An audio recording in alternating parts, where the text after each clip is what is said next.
Hello everybody, my name is James, hope you're doing well and welcome back to another video, and today we're going to be talking about updates on Ferrari and Christian Horner. If you enjoyed the video, make sure to leave a like and subscribe for more Formula 1 content. Also make sure to follow me on X at James's Pit Lane, I'll leave a link in the description, but let's jump straight into the video. So let's start with Ferrari, and as we know 2025 has not been the best season, but I feel since the summer break the team's form has dipped a bit. I mean, you look at Zandvoort, they got a double DNF there. Monza was next, that's Ferrari's home Grand Prix, and in recent years they've been very competitive around Monza, but this year they were only 4th and 6th in the Grand Prix. Then you go to Baku, the team were only 8th and 9th, and then at the most recent race in Singapore, the team were only 6th and 8th. One thing to note about the Singapore Grand Prix is that there was a lot of lift and coast going on at Ferrari to ease braking issues. Still though,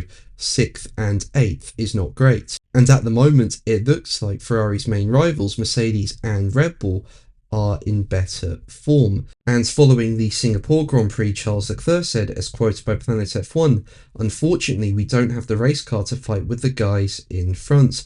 McLaren always had the same gap on us compared to the beginning of the year.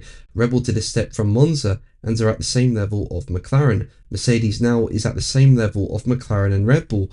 And then there's us." It's not easy, obviously, because you want to fight for better positions, but at the moment, it just feels like we are passengers to the car and we cannot extract much more. The picture we've seen this weekend is going to be what the rest of the season looks like for us. Now, based on the way things are going, I don't think Ferrari will be able to secure P2 in the Constructors' standings. I don't even think they'll finish in the top 3. I think Ferrari are going to end up P4 in the Constructors if things continue in the way they are, and that is disappointing, I would say.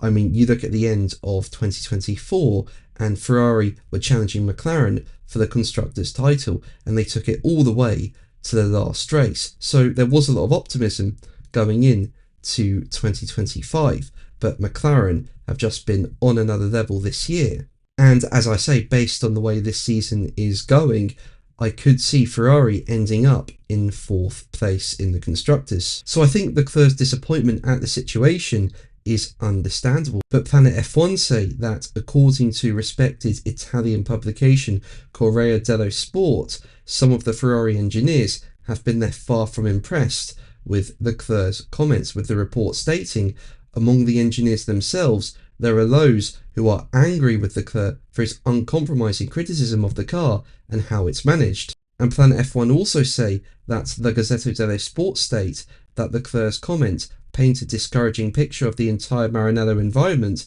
and that relations between the various departments of the team are strained. Now, whatever the situation is at Ferrari, I just feel the team need to get on top of their performance in 2025. I know new rules are coming into play in 2026 and naturally that's where the focus is, but right now it's not looking great in 2025. I think there does need to be some improvement towards the end of the season to enter 2026 with better momentum. What do you think? Let me know in the comments below. But let's move on to Christian Horner, with Williams team principal James Vowles acknowledging that while the former Red Bull Racing chief executive and team boss has not approached the team in a pursuit of a Formula 1 return, future conversations cannot be ruled out. Now, as we know, Horner was sacked as the team boss and chief executive of Red Bull Racing following the British Grand Prix, with the split becoming official at the end of September.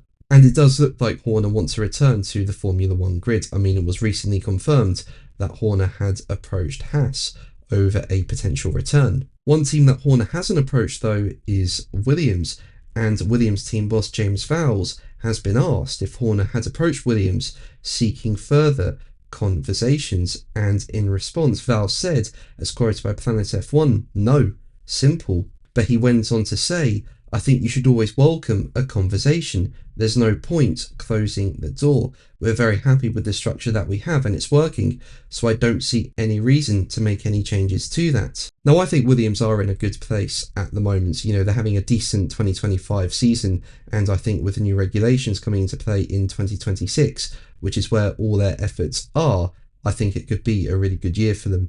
next year. But do you think Horner could end up at Williams? Let me know in the comments below. But that's going to be the video from me today. Thank you ever so much for watching. Make sure to like and subscribe for more videos, and until the next one, take care. Bye.